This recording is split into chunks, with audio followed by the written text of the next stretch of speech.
Oh my goodness, what a night. And now we're gonna get wilder.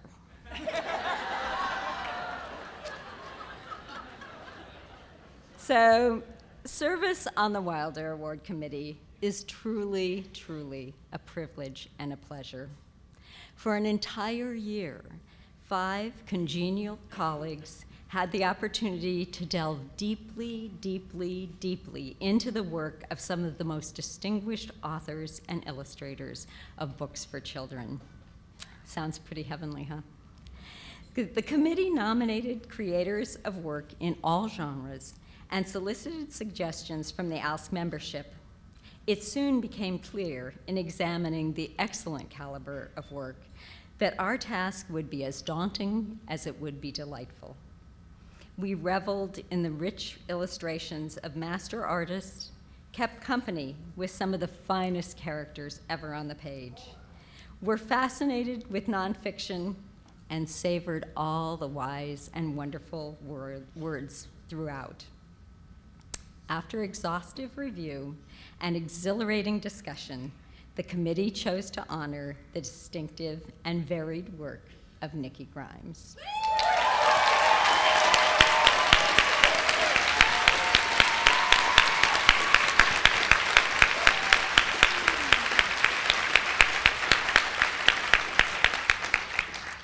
Please join me in thanking the hardworking and good-humored members of the 2017 Wilder Award Committee for their support, dedication, expertise, and commitment to task. You know the drill. Please hold your applause until they've all been named. Julia Corsaro, who unfortunately can't be with us tonight because she's in South Africa. Robin Gibson, Luann Toth, and Virginia Walter.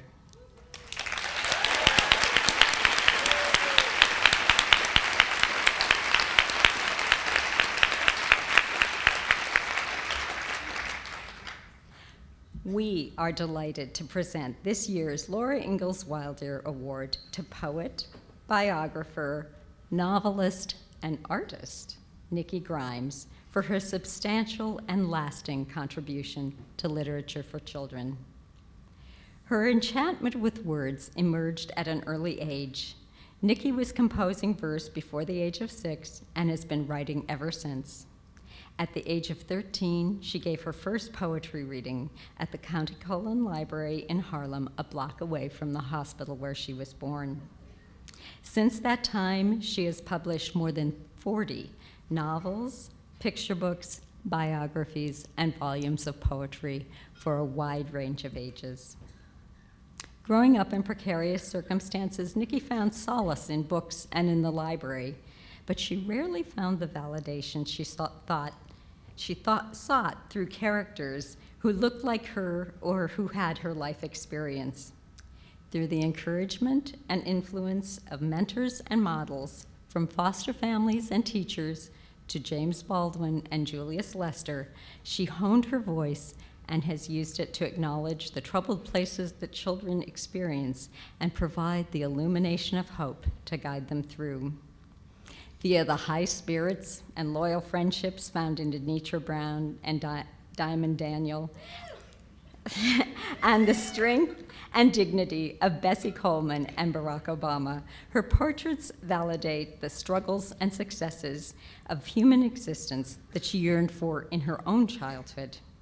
Her characters, whether drawn from history or her own imagination, are audacious, they are persistent, and they fill us with inspiration. But these gifts are not delivered didactically, but instead with a love for the lushness of language, the artful turn of phrase, the masterful use of metaphor. She shares with us new insights that make us tingle, and recognizes that poetry has a magical element in terms of slipping past the intellect. There is a surprise that touches your heart before you knew it was coming. And so it seems fitting to read one of her poems here. I can't do it as well as Ashley Bryan. Mystery. Rich or poor, we all own two tiny treasures, worthless if saved. They are priceless when spent. What are they? Thank you.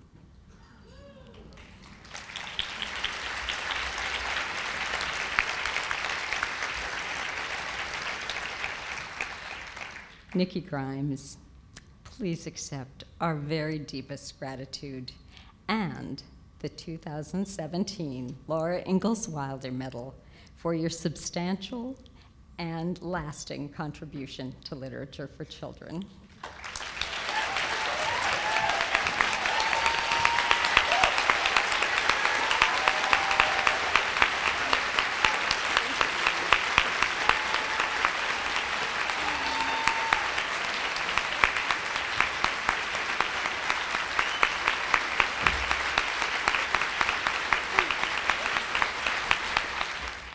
When I first got into this business,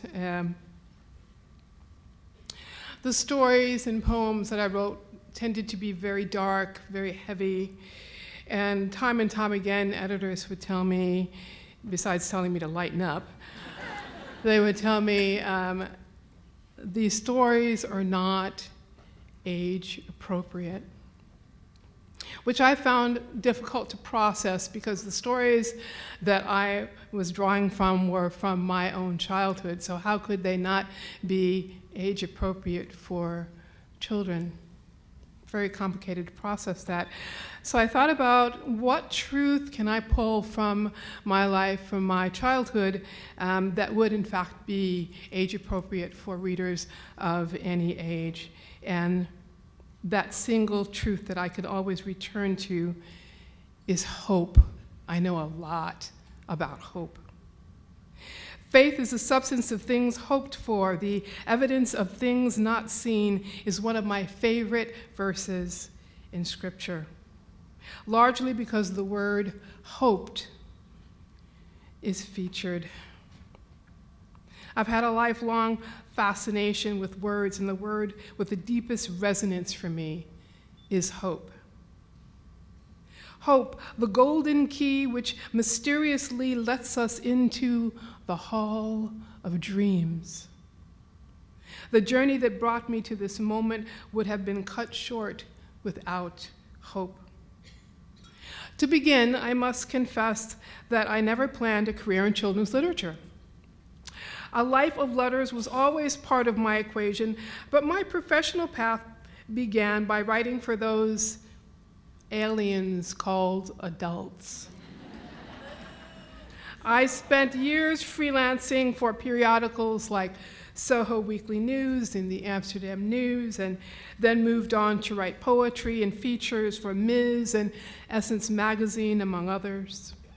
In the late 60s and early 70s, I performed my poetry at coffee houses during open mic and eventually became part of the regular lineup of the Last Poets Coffee House and the Nuyorican Puerto Ricans Poets Cafe. I attended a writing workshop at Columbia where I met Nikki Giovanni and moved in circles that included poets Sonia Sanchez and Quincy Troop, and short story writer Tony Cade Bambara. I published poetry in adult literary journals like Callaloo, Drum, and the Greenfield Review, edited by one Joseph Bruchac. We go back a long ways. And later hit the college circuit, reading my poetry alongside Giovanni, Amiri Baraka, and Jane Cortez. Of course, it's a miracle that I even got that far. A child at risk from a broken home, I banged around from one foster home to another for years. When my mother remarried and I went back to live with her, I had to survive the turmoil of her alcoholism and mental illness and my stepfather's abuse. In all those years, writing was my survival tool. And for me, hope was not a feather, but more a lifeline. God helped me to hold on tight. I had human help as well. There was my 10th grade English teacher, Evelyn Wexler, a Holocaust survivor who taught me that I could rise above my circumstances, and who gave me my first B- on a composition. A B-. I was appalled and demanded an explanation. "If you want an A+ in my class," she informed me, "you'll have to dig in and do the very best writing of which you're capable." Well, as my Jewish friends would say, she did me a great mitzvah, teaching me that good enough isn't, and that I should always seek to raise the bar in my own work. And I've been doing that ever since. Then there was James Baldwin, my favorite author, who mentored me for a year and a half during a brief stay in America. With their help and the encouragement of my sister, I went on to finish high school and eventually college. By the time I was in my 20s, I was on a clear trajectory to create collections of poetry and short stories for adults. I remember discussing one particular project with Toni Morrison while she was still an editor at Random House. She believed in my talent and was an enormous source of encouragement. Little wonder I dreamed of someday penning the great American novel, for which I would win the Pulitzer Prize, of course, to be quickly followed by the Nobel. She beat me to it.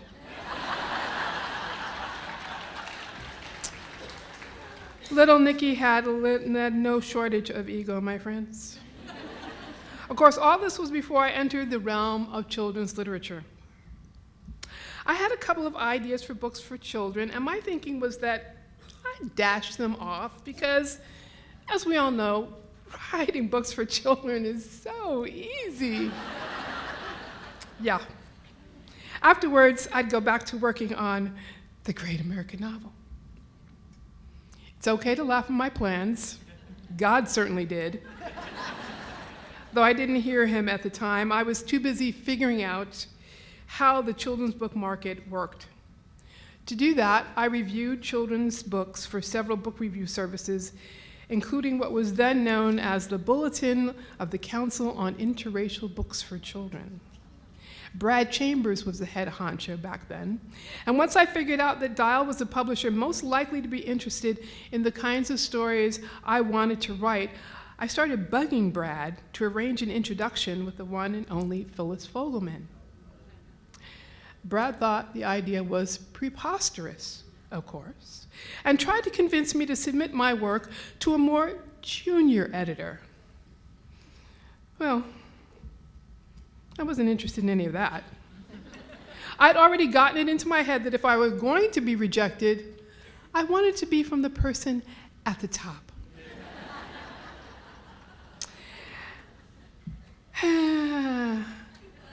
When Brad wasn't able to dissuade me, he suggested a senior editor, but I still wouldn't bite. Did I mention my stubbornness from a young age? Well, I needled and needled poor Brad until he finally caved and put in a call to Phyllis. He was shocked when Phyllis agreed to look at my work, and even more surprised when she eventually called me in for a meeting. At that point, I had a collection of what I thought were short stories about a friendship between a girl named Pump, short for Pumpkin, and a boy named Jim Jim. Phyllis liked what she saw, but said more stories were needed, and suggested that perhaps I could come up with some thread that would connect them all. And that, ladies and gentlemen, is how Phyllis Fogelman got me to write a novel without ever using the word.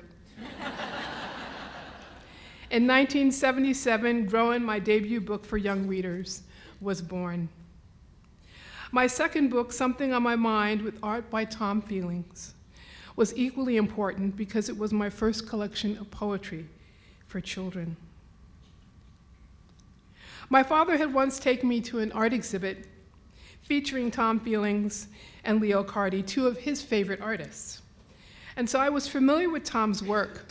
He and Leo were raising money at the time to join Maya Angelou and other artists African-American artists working in Ghana. And the sales from that exhibit were to go towards their travel expenses. Years later, I popped in to visit radio producer Pepsi Charles in New York, a good friend of mine. Pepsi regularly read my poetry on air. And when I dropped by her home one day, she and a gentleman were busily poring over my work. The gentleman turned out to be Tom Feelings. Somewhere I felt my father smiling. Would I be interested in writing poems to accompany his art for a new book? He asked me. I feigned indifference, trying to look cool. But inside I was jumping up and down. I made no commitment, but told him I'd consider the project. That consideration eventually morphed into something on my mind. Many books have followed since, and I'm long past planning a career in books for adults. And guess what? God's not laughing anymore.